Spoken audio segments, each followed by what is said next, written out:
workish. I own Ken's Artisan Bakery, which I opened in 2001 here in Portland, Oregon. And then I opened Ken's Artisan Pizza in 2006, and more recently Trifecta Tavern and Bakery.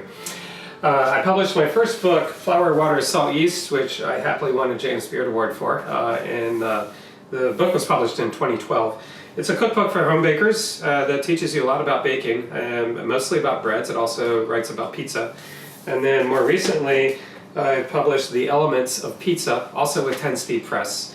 And this book is, of course, entirely about pizza. It tells the history of pizza, the story of pizza and how it started in Naples, how pizza moved to the United States in the early 1900s. I really love the Italian parts of this book because there's just a lot of soul and a lot to be learned too. So when I decided to write The Elements of Pizza, instead of writing from knowledge I already had about pizza, because I knew quite a bit about pizza, but the more you know you don't know. And I made a beeline for Naples.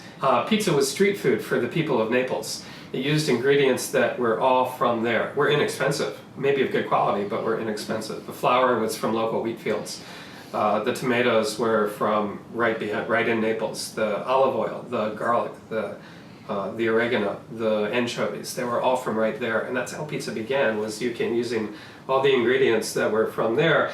And I learned a lot of lessons from people that are baking pizza. For example, Enzo Cocci, he's about my age, he's in his early 50s.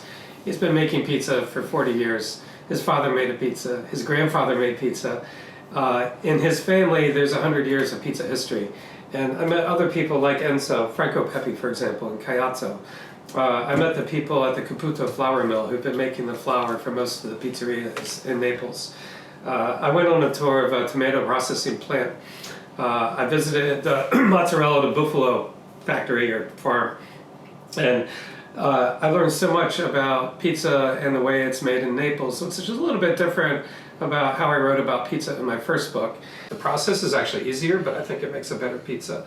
And so what I learned throughout all of this was not only the history of pizza, but how it's made today. What are the best methods for making really good quality pizza in your home kitchen, and the recipes that I have and the elements of pizza incorporate that. So it's a little bit different from what I wrote in my first book, but I think it's an evolution, and I hope you enjoy it.